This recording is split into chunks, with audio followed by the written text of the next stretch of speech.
Le Challenger Banque Nationale s'est tenu du 22 au 30 octobre dernier au club de tennis intérieur de Saguenay. En tout, une bourse de 50 000 a été partagée parmi les meilleures joueuses. L'heure est maintenant au bilan. Je reçois aujourd'hui le directeur du club de tennis intérieur, Jean-Arnaud Poirel, qui a accueilli l'événement. Monsieur Poirel, bonjour. Bonjour, monsieur. Donc, premièrement, est-ce que vous êtes satisfait de la 6e édition du Challenger? Oui, on est très satisfait au niveau de l'organisation. Les joueuses en tant que telles ont été très satisfaites. Vous voyez, ça fait comme la 6e année qu'on a le tournoi, donc le comité organisateur est très rodé. La seule petite chose qui est un petit peu dommage, c'est qu'on a un petit peu moins d'assistance dû au fait qu'il y avait le championnat du monde de patinage de vitesse à la même période. Mais, Et puis, justement, le championnat, ça a vraiment affecté les ben, ventes? Ça a affecté un petit peu les ventes, puis surtout lors des finales, parce que nous, les premières journées, il y a eu autant de monde, sinon plus que les années dernières. Mais les demi-finales, finales, c'était exactement les finales justement du championnat du monde de patinage. Donc là, il y a eu un petit peu moins de monde. Et puis au niveau de la couverture médiatique, est-ce que ça a été affecté aussi par la Coupe du Monde? Oui, un petit peu. Vous voyez, dans les journaux, exemple, on avait toujours, depuis quelques années, 2 pages dans les journaux. Et là, on a découpé une page parce qu'il y avait le patinage. Donc, quels sont les bons... Il doit y avoir des bons coups malgré tout pour le Challenger de cette année? Les bons coups, c'est que, en fait, au niveau de l'accueil des joueuses avant les matchs, on est un petit peu d'amélioration, c'est-à-dire qu'on a rajouté des systèmes de lumière pour les demi-finales et les finales. En plus, au niveau, ce qu'on a fait cette année, c'est qu'on a un nouveau programme pour les petits jeunes de 6-7 ans, des petits arts. Oui. Alors, les joueuses ont fait un peu comme ils ont fait cette année à la Coupe Rogers à Montréal. Ils ont accompagné les joueuses sur le terrain à partir des quarts de finale. C'était bien intéressant, bien apprécié. On a eu aussi, pour le public aussi, des petits matchs d'exhibition des petits as aussi. Alors, pour ça, c'était comme une genre d'amélioration. Et puis au niveau des petits as, ça va se reproduire l'année prochaine également? Normalement, oui. On va faire un peu la même animation. Et puis au niveau des joueuses, est-ce qu'il y en a qui vous ont vraiment impressionné au cours du tournoi? La gagnante, Babos, qui est une Hongroise, qui était l'an dernier 2e au monde chez les juniors. Elle est présentement, elle était avant le tournoi 180e au monde. Elle a gagné le tournoi. Elle a sûrement grimpé d'une vingtaine de places. Cette semaine aussi, elle joué le tournoi, en fait, dimanche dernier ou samedi, la demi-finale à Toronto, un même genre de tournoi. Ce qui fait que, selon moi, dans quelques années, 2-3 ans, elle pourrait viser les 20 premières au monde. Donc, c'est une des très bonnes joueuses qu'on a eues dans le circuit depuis les 6 ans qu'on l'a accueillie. Et puis au niveau des Québécoises, est-ce qu'il y en a aussi qui vous ont impressionné? Ouais. Des jeunes comme Rootcliffe qui... Rootcliffe, oui, qu'on ne connaissait pas, qui a un excellent service. Jeune de, je crois, 16 ans. Il y a toujours Eugénie Bouchard qui est très bonne, qui n'a pas peut-être joué ses meilleurs matchs ici, mais c'est un espoir canadien.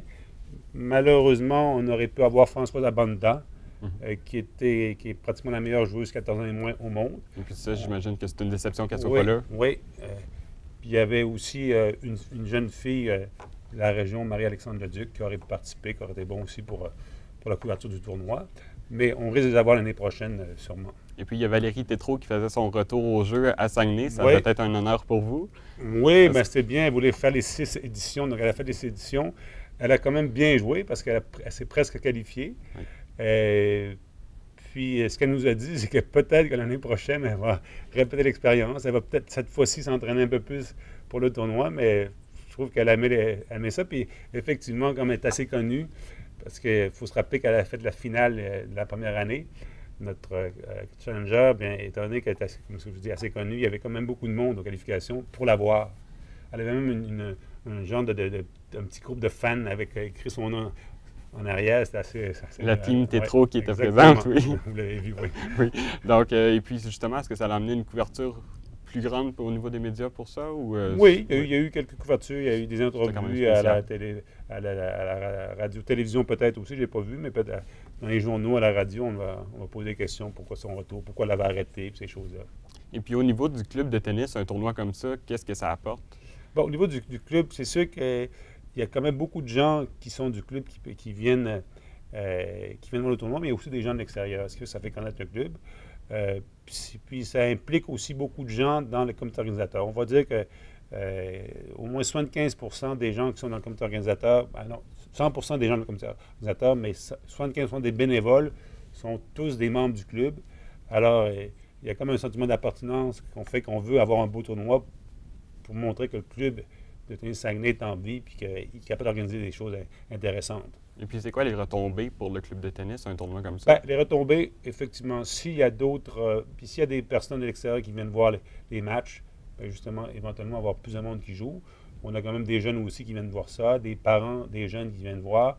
Et puis, ça motive aussi au niveau de nos jeunes qui s'entraînent au club. Exemple, les jeunes de sport-études, ils voient que le calibre est très élevé, puis que c'est quand même des jeunes joueuses de souvent 16, 17, 18 ans qui performent très bien et qui ont une très belle éthique de travail. Alors, c'est un très bon exemple pour l'ensemble des jeunes qu'on entraîne au club. OK. Puis les jeunes, j'imagine qu'ils, justement, ils s'attachent aux joueuses vu qu'ils ont le même âge qu'eux autres. Oui, ils s'attachent, puis ils demandent des autographes. Puis j'ai même un de mes jeunes qui s'est entraîné tous les matins avec une joueuse. Hubert Côté-Maltais, un jeune de sport-études. Par hasard, il s'était entraîné un matin, le premier samedi, puis la joueuse était là, puis ils ont commencé à frapper. Et puis, à tous les matins, pratiquement, de la semaine, ils ont frappé des balles entre 7h et 8h avant d'aller à l'école, parce que le jeune ne pouvait pas s'entraîner le jour à cause du tournoi. Alors, c'est une très belle expérience pour lui. Oui. Et puis, au niveau de la région, est-ce que c'est propice pour avoir un tournoi de tennis ou vu que c'est quand même un peu plus éloigné? Oh ben, c'est propice. Oui, ben, c'est un peu loin. C'est certain que si on compare un petit peu avec ce qui est arrivé cette semaine à Toronto, il y a un peu plus de joueuses au niveau des qualifications. Parce que, bon, Toronto, l'aéroport est direct, ils sortent de l'avion, puis ils font, je sais pas, 20 minutes de route, puis ils arrivent au club. Tandis que nous, c'est sûr que c'est pas toujours évident de partir de Montréal, prendre l'autobus, tout ça. Alors, il y a quelques joueuses qu'on perd quand même dans ce sens-là. Par contre, au niveau du tableau principal, c'est pas mal le même calibre. Parce que c'est des tournois quand même très importants et qui remportent pas nécessairement beaucoup d'argent, mais des points qui fait que, un nombre de points qui fait que par la suite, ces joueurs-là peuvent participer au plus grand tournoi, que ce soit Wimbledon, Roland-Garros, US Open, etc. Et puis rapidement, est-ce qu'il va y avoir des nouveautés l'an prochain pour le Challenger, des améliorations quelconques? Bien, amélioration, c'est sûr qu'à chaque année, ce qu'on fait, on fait un bilan, puis on voit ce qui a plus ou moins bien été. En général, c'est bon. Mais des grosses améliorations, je ne penserais pas. C'est sûr que nous, on essaie de voir au niveau de la date. C'est peut-être ça l'amélioration qu'on va voir. On espère. Normalement, il ne devra pas y avoir nécessairement une autre compétition de vitesse à la même date. Mais c'est sûr que s'il y a une compétition comme ça, même niveau, on va essayer de trouver une date qui est plus appropriée pour le seul événement d'Amérique comme ça. Merci beaucoup, M. Poirel. C'est tout le temps que nous avions. Alors, rappelons que la joueuse qui a gagné le tournoi cette année, Timea Babos, est la plus jeune championne du Challenger depuis les 6 dernières éditions. Donc, merci à M. Jean-Arnaud Poirel, directeur du Club de tennis intérieur de Saguenay. Merci.